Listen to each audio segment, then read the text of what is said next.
नमस्कार मित्रों, जय सिया राम। कैसे हैं आप सब? आशा है कुशल मंगल होंगे। आप सभी को श्रावण मास की हार्दिक शुभकामनाएं। आप सभी का यह मास बहुत अच्छे से व्यतीत हो, प्रभु भक्ति में लीन रहिए। आज मैं अब अलग टॉपिक पे वीडियोस बनाना स्टार्ट कर रही हूँ, क्योंकि मैं कई वर्षों से ज्योतिष में हूँ और अभी मैं एक प्लेटफॉर्म पर भी हूँ, एस्ट्रोसेज पर। तो मुझे रोज़ कई तरह के केसेस आते हैं, तो उसमें मैंने नोटिस किया है कि बहुत सारे ग्रहों के उपाय यदि हम बताएं तो व्यक्ति ना तो कर पाएगा, ना उसमें इतना धैर्य और ना ही इतना समय। तो तब एक महा उपाय बताया जाता है। आज मैं आपको बताने वाली हूँ विष्णु सहस्त्र नाम के बारे में। वैसे मैं एक छोटी सी चीज़ और बता दूँ, ज्योतिष का कनेक्शन तो हमारे युगों युगों से है।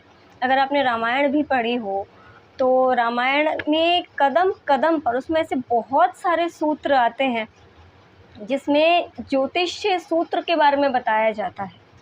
यहाँ तक कि जटायु मरते मरते श्री राम को ये बता कर जाता है कि जिस मुहूर्त में देवी सीता का हरण होता है, उस मुहूर्त में यदि कोई वस्तु भी खो जाए, कोई व्यक्ति खो जाए, वो आपको वापस मिल जाता है। बिंद मुहूर्त उसे कहा जाता है। तो आपको कदम कदम पर ज्योतिषी सूत्र मिलेंगे। और ज्योतिष के साथ साथ मैं टैरो, न्यूमरोलॉजी और भी बहुत सारी चीज़ें हैं, ईश्वर शास्त्र इत्यादि। तो अब मैं आरंभ कर रही हूँ। अब मैं डिटेल्स दूँगी ताकि आप लोग मुझसे संपर्क कर सकें। अब मैं ये चीज़ें आरंभ कर रही हूँ। दूसरा, विष्णु सहस्त्र नाम के बारे में बात करते हैं। महाभारत, रामायण दोनों बहुत ही महत्वपूर्ण हमारे महाकाव्य। अब ये भी रामायण की बात करें, अब मैं आपको महाभारत बताती हूँ। महाभारत के अनुशासन पर्व में जब भीष्म पितामह शैया पे लेटे हुए थे, शरशैया, तीरों के शैया पे लेटे हुए थे, तब श्री कृष्ण युधिष्ठिर से कहते हैं कि आप जाइए और अपने भीष्म पितामह से ज्ञान प्राप्त कीजिए। तब भीष्म पितामह, यदि आप महाभारत पढ़ते हैं तो उसमें वो कई सारी घटनाएं उन्हें बताते हैं, एक के बाद एक कई सारी कहानियां बताते हैं जिनसे बहुत कुछ सीखने को मिलता है।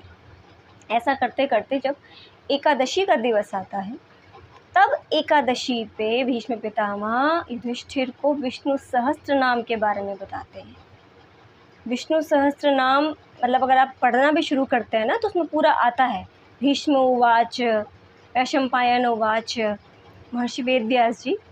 विष्णु सहस्त्र नाम पहली बार तो सिर्फ वेद व्यास जी द्वारा रचित नहीं, मैं यहाँ पे स्क्रीन पे फ़ोटो आप देख रहे होंगे, एक नहीं 4 बार रचित किया, 4 बार उसको रचा गया है, अलग अलग मनवंतर, अलग अलग कल्पों में, अलग अलग समय पर। परंतु हाँ, अधिकांश नाम सेम ही होते हैं। बाकी एक चीज़ और मैं कहूँगी, जैसे अगर आप कृष्ण का नाम लेते हैं विट्ठल, तो विट्ठल नाम तो कली काल में आया है, तो ये नाम आपको सहस्त्र नामों में नहीं मिलेगा। ये भी है, सहस्त्र नाम में आपको कई सारे उनके दिव्य नाम मिलते हैं। तो सहस्त्र नामों को मंत्रों से ऊपर का दर्जा दिया गया है, सहस्त्र नाम ये चीज़ है। फिर क्योंकि मैं ज्योतिष शास्त्र में इतने समय से हूँ, ज्योतिष में 18 प्रमुख ऋषि कहे गए हैं, उनमें से पराशर ऋषि को बहुत ही महत्ता दी गई है। और अभी भी हम लोग महर्षि पराशर के कई सारे पुस्तकें, तो बृहद होरा पराशर शास्त्र में महर्षि पराशर स्वयं महर्षि मैत्रेय को ये बात बताते हैं। एक श्लोक पढ़ रही हूँ, आप लोगों को स्क्रीन पे दिखाई दे रहा होगा। रामो अवतारः सूर्यस्य चंद्रस्य यदुनायकः निसिंहो भूमिपुत्रस्य बुद्धः सोमसुतस्य च वामनो विभुधेजस्य भार्गवो भार्गवस्य च कूर्मो भास्करपुत्रस्य सैंहिक्यस्य सूकरः केतुर्मीनावतारस्य च चान्ये ते अपि खेटजः परात्माशोऽधिको येषु ते सर्वे खेचराभिधा। वस्तुतः इस श्लोक का जो अर्थ वो भी आपको बता रही हूँ। विष्णु सहस्त्र नाम को इसलिए कहा जाता है क्योंकि जो श्री हरि के दशावतार कह लीजिए, नव अवतार कह लीजिए, ये सभी हमारे पूरे के पूरे 9 ग्रहों को रूल करते हैं, 9 ग्रहों को उनको हैंडल करते हैं। श्री हरि के सभी अवतार किसी न किसी ग्रह को प्रतिनिधित्व भी करते हैं। जैसे श्री राम सूर्य, अगर आपने सुना हो, उनको सूर्यवंशी कहा जाता था। श्री कृष्ण चंद्र, उनको चंद्रवंशी कहा जाता है, यदुवंशी, चंद्रवंशी। उसके पश्चात नृसिंह जी, उनको मंगल। जो वामन अवतार, उनको गुरु। वराह अवतार, उनको राहु के लिए। आपने कई लोगों के शायद सुना भी होगा, कई ज्योतिषियों ने ये रेमेडीज़ भी दी होती है कि अगर आपका राहु बहुत ख़राब है, आप घर में वराह देव का चित्र लगाइए, वराह देव की कोई फ़ोटो लगाइए, इस तरह से चीज़ें। तो इसलिए वराह अवतार राहु के लिए, केतु के लिए मीन अवतार, शनि के लिए कूर्म अवतार,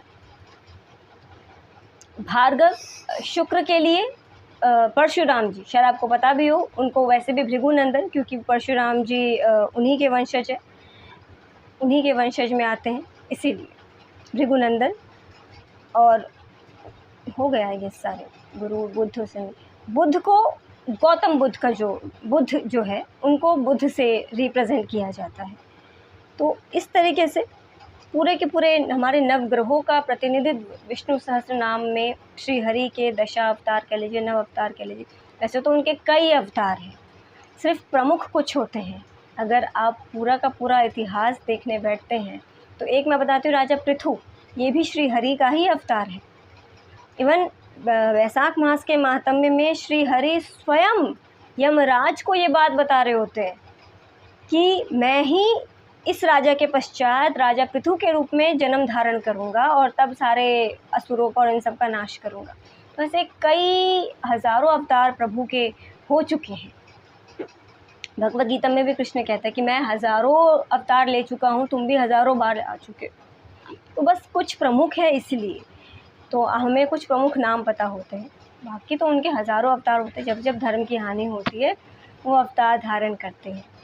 हाँ, जो प्रथम 4 हैं इनको परमात्मा अंश कहा जाता है। श्री राम, श्री कृष्ण, नरसिंहदेव और वराह जी, वराह अवतार, ये जो 4 हैं इनमें परमात्मा अंश, ये लोग पूर्ण रूप से हैं, और बाकी जो हैं वो जीवात्मा अंश हैं। अंशावतारों में भी श्रेणियाँ होती है, तो यहाँ पे ये बात आई। इसी के पश्चात विष्णु सहस्त्र नाम को हम महाउपाय इसलिए कहते हैं क्योंकि इससे आपके सारे ग्रहों की रेमेडीज़ हो जाती है। एक चीज़ और कहना चाहूँगी, जैसे हमारे 9 ग्रह हैं तो आपको अलग अलग ग्रहों की रेमेडीज़ नहीं करनी होगी। अब मैं यहाँ पे बात करती हूँ नक्षत्रों की। विष्णु सहस्त्र नाम में 108 श्लोक आते हैं, तो आप ये कर सकते हैं, 27 को अगर आप डिवाइड करते हैं, मतलब 27 नक्षत्रों को अगर आप 4-4-4 की श्रेणी में डिवाइड करते हैं तो आपके पूरे के पूरे 108 हो जाते हैं। कहने का मतलब जो पहले 4 श्लोक है वो अश्विनी नक्षत्र, अश्विनी पहला नक्षत्र होता है, भरणी उसके बाद के 4, कृतिका उसके बाद के 4। इस तरीके से अगर आप नक्षत्रों की भी रेमेडीज़ करना चाहते हैं तो आप मान लीजिए आपके पास समय नहीं है, आपके पास बहुत ही बिजी टाइट शेड्यूल है, तो जो आपका जन्म नक्षत्र है, आपका जो जन्म नक्षत्र है, आप उस नक्षत्र पे मतलब काउंट कर लीजिए, अश्विनी, भरणी, कृतिका, इस तरीके से करके उस नक्षत्र पे कौन सी 4 श्लोक आ रहे हैं, आप यदि उसका भी मात्र रोज़ पाठ करते हैं तो भी आपको लाभ मिलना शुरू हो जाएंगे। मैं इस वीडियो के एंड में बताऊंगी कि किस तरीके से करना चाहिए, तो वीडियो कृपया करके पूरा देखिएगा कि क्योंकि काफ़ी लोग आपको कहते हुए सुनेंगे कि हम तो रोज़ करते हैं, हमारे साथ तो नहीं हो रहा, हमें तो नहीं मिल रहा सब कुछ। अब मैं यहाँ पे एक चीज़ और, क्योंकि अभी श्रावण मास आरंभ हुआ है, श्रावण से एक घटना जुड़ी हुई है वो बताती हूँ। मतलब ये कहा जाता है हमारे ये गैलेक्सी आकाश में, श्रवण नक्षत्र की सीध में, श्रवण नक्षत्र की सीध में करोड़ों करोड़ों करोड़ों योजन दूरी पे बैकुंठ का स्थान है। मतलब श्रवण नक्षत्र की सीध में, इसलिए श्रवण नक्षत्र के पश्चात जैसे ही ये हमारा ये जो भी ये पूर्णिमा गई, श्रवण नक्षत्र की पूर्णिमा होती है, जैसे ही वो समाप्त होती है उसके बाद ये श्रावण महीना आरंभ हो जाता है, क्योंकि अभी हमारा चंद्रमा श्रवण नक्षत्र में था। और अगर आपको शायद पता हो, हमारे जितनी भी पूर्णिमा होती हैं वो सब के सब उस नक्षत्र पर जिस दिन चंद्रमा आता है उस दिन होती है, पर हाँ वो आगे पीछे हो जाता है। जैसे अभी भी मैंने इस बार देखा था, एग्जैक्ट पूर्णिमा की तिथि में नहीं था, ठीक उसके अगले दिन चंद्रमा श्रवण नक्षत्र में था।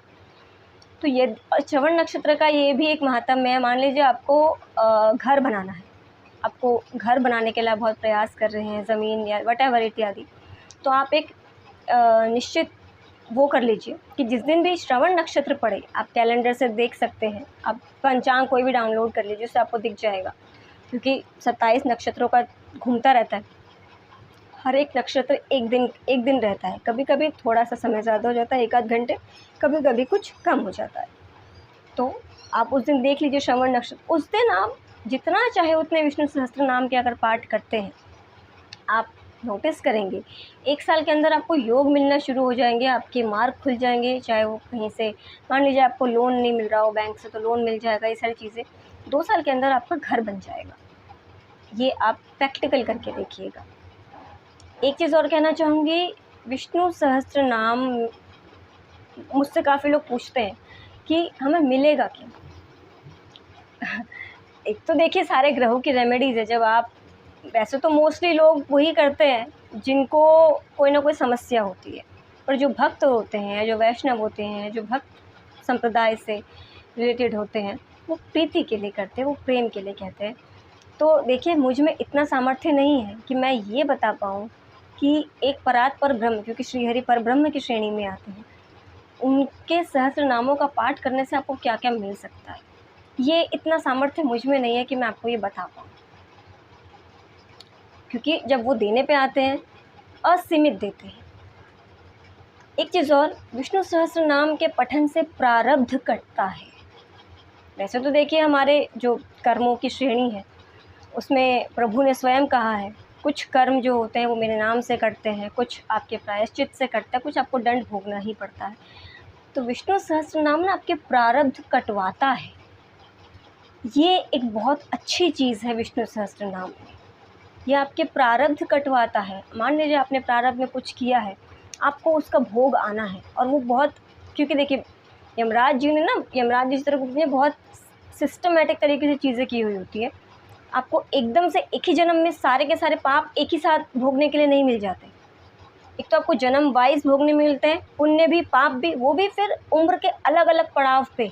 आवश्यक नहीं कि बचपन में ही सारे पाप मिल जाए या बड़े होकर ही सारे पाप मिल जाए, नहीं, अलग अलग टाइम पे, उम्र के अलग अलग पड़ाव पे कोई ना कोई प्रारब्ध आता है। विशेषकर आप नोटिस कीजिएगा, जब जब राहु की महादशा या अंतर्दशा आएगी तब तब आपका प्रारब्ध आता है। या फिर ज्योतिष के प्रोस्पेक्टिव से कहूँ तो जो जो ग्रह वक्री हैं आपके कुंडली में, चाहे गुरु वक्री हो, चाहे राहु वक्री हो, चाहे राहु केतु तो हमेशा ही वक्री रहते हैं, चाहे शनि वक्री हो, इसका सीधा इंडिकेशन जाता है वक्री ग्रह से, अर्थात उस प्लैनेट से रिलेटेड जो भी चीज़ें हैं उनका ऋण। अब यहाँ पे ऋण सेवा से भी होता है, यहाँ पे ऋण धन से भी होता है, यहाँ पे ऋण आपके किसी अपराध से भी होता है। सपोज मान लीजिए अगर गुरु वक्री है, डेफिनेटली आपने पूर्व जन्म में गुरु का अपमान किया है या उनकी अवहेलना। गुरु अवहेलना भी पाप की श्रेणी में, पाप तो क्या अपराध की श्रेणी में आता है। अब मैं एक बात कह रही हूँ, पाप और अपराध, पापों का तो प्रायश्चित हो भी जाता है, ये प्रभु की वाणी है, ये प्रभु ने कहा हुआ है, किंतु अपराध का दंड आपको भोगना ही। इसके बारे में कभी डिटेल से बताऊंगी अपराध और पाप क्या क्या होते हैं। तो ये एक तो विष्णु सहस्त्रनाम आपके बुध और गुरु, इन क्योंकि गुरुवार से संबंधित, तो गुरु की रेमेडीज़ तो बहुत ही अच्छे से होती है। मान लीजिए आपका गुरु अकारक होकर अगर कुंडली में बैठा है या वक्री होकर बैठा है, तो ये सारे जो प्रभाव आपके पास आने होते हैं, जो आपका मान लीजिए कोई प्रारब्ध आ रहा है, बहुत बड़ा कुछ आ रहा है, वो बहुत छोटे में निकल जाए, आपको समझ भी नहीं आएगा। सपोज़ मान लीजिए कोई आपका बहुत बड़ा एक्सीडेंट आपके प्रारब्ध से होने के लिए आया, आपके नसीब में आया, होगा क्या, आपको गाड़ी तो स्पर्श करके जाएगी, पर वो इतनी छोटी खरोच होगी, आप हॉस्पिटल तो छोड़िए, आपको केमिस्ट के पास भी जाने की आवश्यकता नहीं पड़ेगी। आप घर के जो छोटे मोटे ट्यूब वगैरह होते हैं, इन्हीं से काम चल जाएगा। ये करता है विष्णु सहस्त्रनाम या प्रभु भक्ति। दूसरी एक बात और, विष्णु सहस्त्रनाम आपको प्रभु भक्ति भी देती है। आप करना तो आरंभ कीजिए, फिर देखिएगा क्या क्या परिणाम मिलते हैं। यहाँ पे अब मैं एक बात और कहना चाहूँगी कि आपको मांस मदिरा इन सब का त्याग करना पड़ेगा, तभी आप इसका अच्छे से लाभ ले पाएंगे, आप प्रभु की कृपा प्राप्त कर पाएंगे। अब काफ़ी लोग मुझे कहते हैं, मान लीजिए कि आपने सिर्फ थर्सडे का संकल्प लिया कि आप सिर्फ थर्सडे करेंगे, तो थर्सडे करते हैं तो उसके पहले दिन नॉनवेज खा लिया या उसके बाद खा लिया। तो देखिए इन चीज़ों के लिए मैं सदैव ही मना करूँगी। एक तो मैं स्वयं सात्विक हूँ, और एक चीज़ और मुझे समझ नहीं आती, जिस चीज़ को आपकी 4 इंद्रियां नकार देती है, आप मात्र एक जीवा के स्वाद के लिए, वो भी पका कर दुनिया भर का मसाला डाल के, आपको उससे क्या ही मिल जाता है। तो देखिए वैसे भी मांस मदिरा खाने से आपका शनि गुरु ये सब का सब खराब होता ही है। तो ये मैं बिल्कुल ही कहूँगी कि आप जब भी अगर आप इसका संकल्प लेते हैं, मैं भी अंत में इसकी पूरी की पूरी एक संकल्प की विधि बता रही हूँ, तो प्लीज़ आप मांस मदिरा और व्यभिचार अनैतिक कार्य इनका परित्याग कीजिए, तभी आपको रिजल्ट देगा, अन्यथा नहीं। तो यहाँ मैं बात कर चुकी हूँ आपकी राशियों की, क्योंकि 12 राशियों का आधिपत्य, 27 नक्षत्रों का आधिपत्य, नवग्रहों का आधिपत्य, ये सब आपको विष्णु सहस्त्र नाम, ये सारी रेमेडीज उससे हो जाती है। इसके पश्चात श्रवण नक्षत्र का आपको बता चुकी हूँ कितना अच्छा, और इस समय श्रावण मास भी चल रहा है, इसलिए श्रावण मास में सिर्फ महादेव की पूजा नहीं, विष्णु सहस्त्र नाम करने का भी बहुत अच्छा फल मिलता है। शायद आप लोगों को घटना ना पता हो, माता पार्वती स्वयं रोज विष्णु सहस्त्र नाम करती थी। पूरी एक घटना है पिताश्री और माता की, पूरी की पूरी एक घटना है। तो तब पिताश्री माता, क्योंकि बहुत समय लगता है विष्णु सहस्त्र नाम करने में, तो इसलिए तो वो एक छोटा सा श्लोक देते हैं, श्री राम राम रामेति रामे रमे, तब वो ये वाला श्लोक देते हैं। तो वो नहीं, थोड़ी ऊर्जा लगाइए, थोड़ा समय लगाइए। अब मैं आपको उसका तरीका बता रही हूँ किस प्रकार से करना चाहिए, जो मैं लोगों को आजकल बताती हूँ, क्योंकि आजकल हम कई सारी कुंडलियाँ रोज़ देखते हैं। तो आप एक संकल्प लीजिए, अपने हाथ में जल लीजिए, प्रभु की मूर्ति श्री विग्रह है तो बहुत अच्छी बात है, नहीं है तो तस्वीर, चाहे तो आप प्रिंट आउट निकाल के लगा लीजिए, नहीं ले सकते हैं तो कुछ भी, उनके सामने बस आप संकल्प लीजिए। किसी यजमान से करवाने की आवश्यकता नहीं है कि प्रभु मैं इतने दिवसों के लिए, देखिए यहाँ पे बात आती है समय, संकल्प, संख्या और समर्पण। इन चारों स का अत्यंत महत्वपूर्ण योगदान होता है आपकी किसी भी तरह की तपस्या जप में। तो एक तो निश्चित समय, अब मैं कहती हूँ 24 घंटे में से कोई भी समय निकालिए आप 40 मिनट का, क्योंकि अगर आप संस्कृत में पढ़ते हैं आपको 35-40 मिनट लगेंगे, और अगर आप नामावली करते हैं तो आपको 1 घंटा लगेगा। जैसे अगर आप संस्कृत में पढ़ते हैं तो वो आपको शुरुआत से आरंभ, विष्णु सहस्त्रनाम भी 3 पार्ट में है, पूर्व भाग, उत्तर भाग एंड लास्ट में फलश्रुति। तो चाहे आप पूर्व भाग और फलश्रुति ना भी करें, जो उत्तर भाग है उसमें पूरे के पूरे 1000 आते हैं। ताकि शुरुआत ऐसी होती है, भीष्म उवाच वैशंपायन उवाच, शुरुआत ऐसी होगी कि ओम अस्य श्री विष्णु सहस्त्रनाम किसने लिखा, अनुष्टुप छंद में, वेद व्यास ऋषि, अनुष्टुप छंद, इस तरीके से शुरुआत होगी। उसके बाद फिर उत्तर भाग में पूरा विष्णु सहस्त्रनाम शुरू होता है, ओम विष्णु विष्णवे वषट्काराय, इस तरीके से। तो अगर आप इसकी नामावली करते हैं तो ओम विष्णवे नमः, ओम वषट्काराय नमः, ओम वासुदेवाय नमः, इसे करने में घंटा लगेगा। तो आप एक तो निर्धारित कर लीजिए एक निश्चित समय, चाहे वो सुबह अच्छा प्रयोग होता है अगर आप सुबह करें तो, अगर आप सुबह करते हैं तो ज़्यादा फलदायी होता है। अन्यथा मान लीजिए आप जॉब करते हैं, आपके पास समय नहीं है सुबह बिल्कुल भी, तो आप रात्रि का समय ले लीजिए 10 बजे का, या जब भी आपका सहयोग मतलब आपकी सहूलियत हो।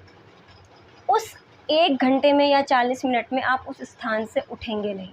एक निश्चित स्थान आप बेड पे कर लीजिए, अपने बेड को स्वच्छ करके आप वहाँ पे बैठ के कर लीजिए, पर उस समय पे आप उठेंगे नहीं, चाहे कोई दरवाज़ा खटखटाए, कोई बुलाए, इत्यादि इत्यादि। वो उतना समय आपको, आप यूट्यूब पे चलाकर उसे पढ़ेंगे भी, सुनेंगे भी। इतना हिंदी पढ़ना सीखिए, इतना हिंदी पढ़ना आ जाएगा, संस्कृत में भले ही सही आ जाएगा। ये आप संकल्प लेके, मान लीजिए आपने प्रभु से कहा कि प्रभु मैं 51 दिन के लिए, सबसे छोटा लीजिए, मैं सबसे कहती हूँ सबसे छोटा आप 51 दिन का शुरू कीजिए। 51 दिन तक आप विष्णु सहस्त्रनाम का पाठ करेंगे। मान लीजिए आप कंटिन्यू नहीं भी कर सकते, आपके पास इतना समय ही नहीं है, तो आप एटलीस्ट हर एक थर्सडे का नियम लीजिए, पर हर एक थर्सडे भी उसी समय पे, सुबह है तो सुबह, शाम है तो शाम, रात है तो रात, दोपहर है तो दोपहर, उसी एक समय पे इस तरीके से कीजिए। अब मान लीजिए अगर आप हर एक थर्सडे करते हैं तो 51 होने में समय लगेगा, और तब आप देखेंगे आपको रिज़ल्ट मिलना शुरू हो जाएंगे। आप ये करके देखिए, मैं हमेशा कहती हूँ डू प्रैक्टिकल, और इसका सबसे बड़ा फ़ायदा आपको फिर धीरे धीरे हरी भक्ति मिलने लगती है। उससे बड़ा क्या चाहिए? कलिकाल में आकर प्रभु भक्ति ना मिले तो फिर मैं कहती हूँ मानव जीवन व्यर्थ है। वैसे भी मानव जीवन का कोई और उद्देश्य होना नहीं चाहिए, पर हाँ आपको रहना है, जीविकोपार्जन करना है, कार्य करने हैं, चीज़ें चाहिए। विष्णु सहस्त्र नाम से आपको सब मिल जाएगा। विवाह में रुकावटें बहुत आती हैं लोगों के आजकल, मैं देखती हूँ, तो उसकी रेमेडी संतान नहीं हो रही उसकी रेमेडी, घर नहीं बन रहा उसकी रेमेडी, जॉब आपको काम नहीं मिल रहा या जैसा आप काम करना चाहते हैं आपको वो नहीं मिल रहा उसकी रेमेडी, सारी रेमेडीज़ आपके एक विष्णु सहस्त्र नाम से हो जाएगी। करके देखिए, विश्वास कीजिए, करके देखिए। हमें क्या मैम जी कहते हैं, डू प्रैक्टिकल। मान लीजिए ये पूरा हो जाता है, उसके बाद पुनः एक दूसरा संकल्प लीजिए और फिर कीजिए। और हाँ, वो जल जो है संकल्प का वो किसी बर्तन में डाल के, अगर श्री विग्रह है तो प्रभु के चरणों में अर्पित कीजिए, नहीं है तो लेके किसी गमले में डाल दीजिए उस जल को। ये इस तरीके से समय, संख्या, निश्चित स्थान, समर्पण, ये करके देखिए, आपको निश्चय ही रिजल्ट मिलेंगे। मैं इसके बाद अपनी डिटेल्स दे रही हूँ। आपको किसी भी तरह की कोई भी कंसल्टेशन करनी है तो आप मुझसे संपर्क कर सकते हैं। ऑनली व्हाट्सएप, प्लीज़ कॉल मत कीजिएगा। मैं बहुत सारी हीलिंग मोडालिटीज़ में भी हूँ, तो आपको किसी भी तरह की अगर हेल्प चाहिए, आपको कोई भी फिज़िकल, मेंटल किसी भी तरह का इशू है तो आप मुझसे कॉन्टैक्ट कर सकते हैं, क्योंकि मैंने हिप्नोसिस और ये सारी चीज़ें भी सीखी हुई है। तो माइंड के थ्रू भी बहुत सारी चीज़ें होती हैं, सबकॉन्शियस माइंड के थ्रू भी। आपको किसी भी तरह की समस्या हो तो आप संपर्क कर सकते हैं, क्योंकि मैं मंत्र हीलर भी हूँ। बाकी जो प्रभु करवाए, मैं सब प्रभु के ऊपर छोड़ते, सब प्रभु करते हैं, मेरे माध्यम से वो ही कर रहे हैं। मुझ में इतना सामर्थ्य नहीं है कि मैं कर पाऊँ। वीडियो बहुत लंबा हो गया है, चलिए आशा करती हूँ आपको विष्णु सहस्त्र नाम की जानकारी अच्छी लगी होगी, मेरा ये प्रयास अच्छा लगा होगा। अब मैं ज्योतिषीय सूत्र और इस तरह के उपाय जो प्रभु को लेकर के हो, क्योंकि मेरी हर चीज़ें आपको प्रभु जुड़े हुए मिलेंगे, ये लेकर के आऊँगी। आप सभी इस प्रयोग को अपने जीवन में अप्लाई करके देखिए और श्रावण मास में महादेव की भक्ति कीजिए, हरि भक्ति कीजिए, माताओं की भक्ति कीजिए, आनंद से रहिए, कुशल रहिए। मैं वाणी को देती हूँ विराम अगले आख्यान के लिए। जय सिया राम।